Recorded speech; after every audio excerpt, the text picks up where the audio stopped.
len do ai tan thanung ta pang ding le mo po na kipi hi kitu ta podinga kitep na nani dom hina enge kanung nai ani na Christian chon dan to kitu a vet zui thei example leader lam kai hidingin na kitep hina enge thagau thing kithu pin zalen bol na nge enge thagau thing kithu pin zalen bol zo na nge to ai athum na Kuki Baptist Church koima ki vai po na dan to ki to lo ki kalin na tung pumi ti nanok hina enge Jesu Krista tha na sungin pang na nge enge Jesu Krista tha na sungin pang na nge hobung sunga chamna kilung to na kipum khat na chule khan to na ding le machal na dingin pan la jing na nge tia na kite mina enge pa pathin ki thupinan pan la jing na nge thakan sebo enge ki pa me chop khat na lum thim gil ton taw na mangun lang na ho sin jong na mi du singun lang chom khat na ho le na ho pathin kuna ki pe doin taw na ke man pen ne pi masangen na lungil taun nakitep nau tolhonin nang ho si kumsang ni le som ni le li apana kumsang ni le som ni le kumsunga Kuki Baptist Church koima hobung lam kai hidingin tuni nisim January sagi kumsang ni le som ni le li pathin ni koni keima pakai na cha Reverend John Singsi Pastor Kuki Baptist Church koima in pa pathin cha pa pathin chule tagau thin pathin minin thiên suna kai tao nahi tao namang ti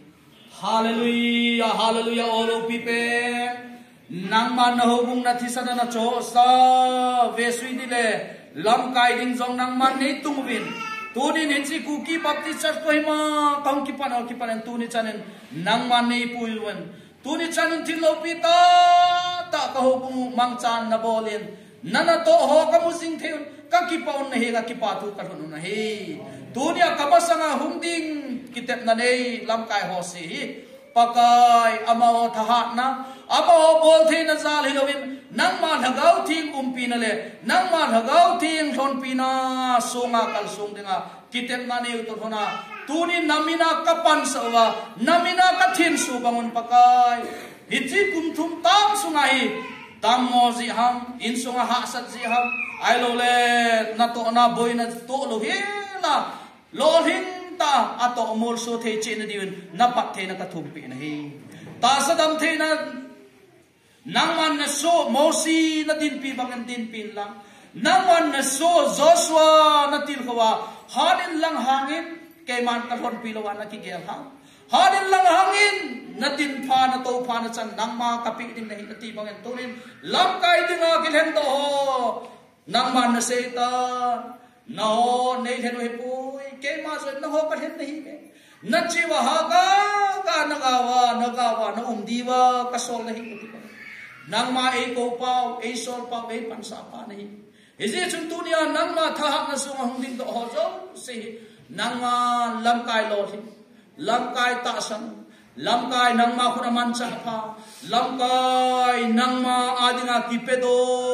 pakai hichit dengan phathe bu tan te rahi ka taw pe ain suwa azia cha te jong dam the na pin ain suwa nu pa te on dam the na pin ain suwa pakai ma ho mo po na ja boina om lo hel dengan obung sunga ta sanuma na so mo si nang ma hacha ta sanom ta to bangen ama ho si yang pakai nang ma hat na sunga kal som chi ni na phathe na ka tu na he odin ama ho si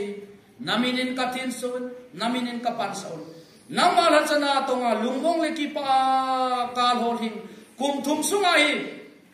alubam ki man sa yang lowa ain sunga hasan to yang lowa namma tinga pakai sonum hicia toga nei lam kai chi din phathi buta tinahin katau pi hi alo pi na ding zoin mangchan tia pakai Jesu Christ stamina katau pi hi pathin na poen lumongon pathin na din pi hen Joshua adin pia harin lang hangin kay man kasolo na bol ha harin lang hangin kalsunun ati bangen han na pathin han na suka kalsun chitingen pakai hachana tongringen kalsun tawin